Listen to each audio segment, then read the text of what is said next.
Good blessed Monday morning, May the 17th, 2021. Is about 5:55 p.m.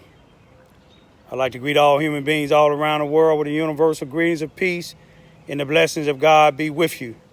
It doesn't matter what your political, philosophical, personal, nor your religious beliefs may be. It doesn't matter whether you're the richest or the poorest person on the face of this earth. It doesn't matter whether you're my family, friends, nor my proclaimed enemies. It doesn't matter whether you like me, nor my YouTube channel, nor any of my social internets that I may post worldwide. I greet all of you all with the same universal greetings. First and foremost, I'd like to thank God for allowing me to go through a successful surgery. I was able to thank the surgeon himself, his student. Wasn't able to thank the robot. But the robot took the commands and did what it's supposed to do.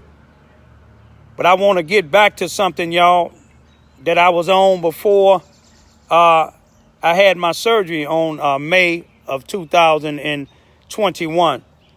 First, I want to also thank all the people that prayed for me, family, friends, even thank you enemies that prayed that I may not succeeded. One of my enemies, I won't give him attention about refusing to respond to his ignorance on social internet. They asked me to meet them on Twitter. If they want to meet me, stop being a coward. Stop using one of them wrestlers, female blonde wrestlers picture on your profile on your YouTube and show your face. I ain't going to take your life unless you try to take mine. That's a promise. Only weapon I have is what God has for me. But anyway, I want to just say, stop the violence, y'all. Blacks and Spanish people, stop killing each other. You know, every time I look at the news, it's something else different. Getting shot in drive-bys, getting shot in, getting robbed in Ubers and Lyfts. But I want to get back to my son, y'all.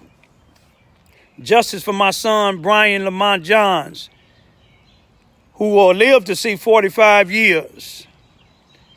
This is an upgraded obituary that I had made down here. But I want to tell y'all something about a case that I was telling y'all about a 19-year-old Indian student at the college down there. In Carbondale. I wanted to tell y'all about how in 2013, his body, this college student, Indian guy, his body was found in the woods without any shirt on. My son's body was found hung on the third floor in an apartment building hallway where he didn't know nobody. 99% is white people. 99%, if not 100% of the people that he hung around was white, but on meth or dealing meth. But I just want to say he was found hung with no shirts on. But what's strange about it is they tried to dismiss the 19-year-old student, a body being found in the woods, saying that he died of hypothermia. But his family later had a separate independent medical examiner check his body, and his body showed that he had blunt trauma to his head, had bruises all on his knees. But yet here it is, a medical examiner in a corner had already determined that this man died because he went in the woods and underestimated the weather and died of hypothermia. But that family was consistent like I am. The only thing I don't have that family had, they had money to pay another pathologist. But you see, if the first coroner, the medical examiner of Jackson County, which is still the head medical examiner, claimed this 19-year-old died of hypothermia, and then here it is, an independent one came and said difference, What makes me think that they telling the truth about my son? You see what I'm saying? But they found out later, 3-4 years later, that a white individual had assaulted this Indian guy, and the Indian guy jumped out of the white guy's truck and ran into the woods, supposedly. Get this, didn't have no shoes on, but yet ran in the woods, ain't no mud on his socks. Couldn't find his gym shoes, but found somebody else's gym shoes not too far away from him that wasn't his. And guess what? They don't know who they belong to. The only reason they probably don't know who they belong to, just like in my son's case. The Carbondale Police Department has the belt that my son allegedly hung himself with. Allegedly hung himself with. They have his clothes. They have money that was balled up in his hand. They have money, change that was in his pocket. If he have change in his pocket, that means he had been to some stores. Dope dealers don't give you change like coins when you purchase drugs, unless they done upgraded. But let me tell you this here. All of the evidence of my sons having none of the physical stuff that he had, the belt or none of that, has went to the Illinois State Police Department. Crime lab. I was told that they just squabbed the buckle part of the belt that my son allegedly hung himself with and squabbed some of his body, and ain't none of this other stuff gone to the crime lab. So that makes me feel that you're not trying to find out, or you know who killed him, like they probably know this white guy killed an Indian guy but didn't want no noise to be made. You see what I'm saying? But anyway, I want y'all to look up the case. The guy's name is Provin, Pravin, last name Vorug. I can't pronounce it, but it's Varughese.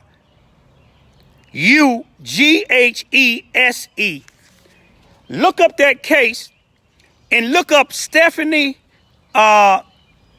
I can't pronounce her. I can't even remember her name. These mosquitoes is biting me, and I'm trying to get in before my daughters and them get back. But look up this case with this guy. Look up his name. I'm gonna spell his name again. Pravin. Last name is, that was the first name. Last name is Varughese.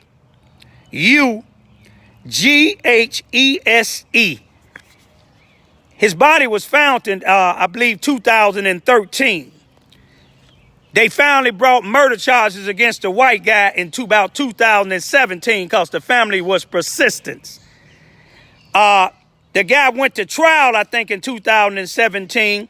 A jury found him guilty, but yet when he went to go get sentenced, the judge threw the case out. He said it was something about the wording.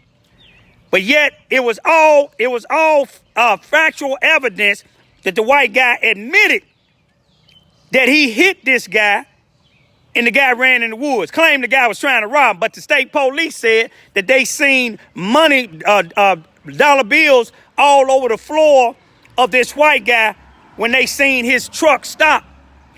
But the state police said that they didn't know that this white guy was in the woods dead at that particular time, they say.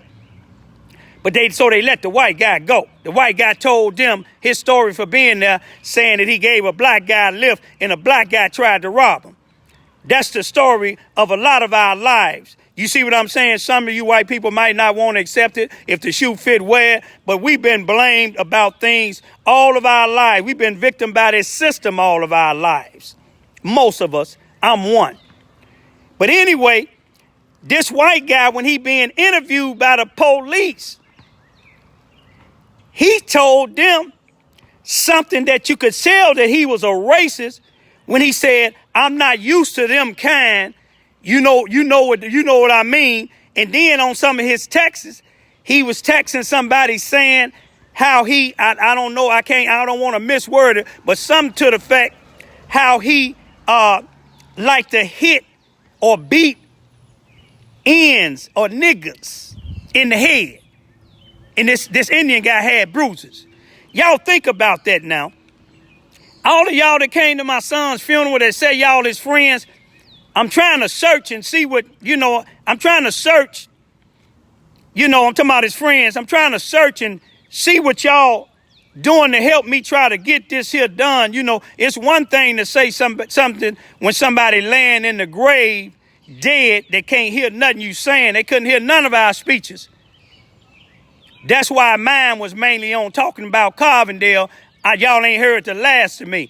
How many of y'all that came to that funeral can say the Carbondale ain't heard the last of y'all until we get justice for my son?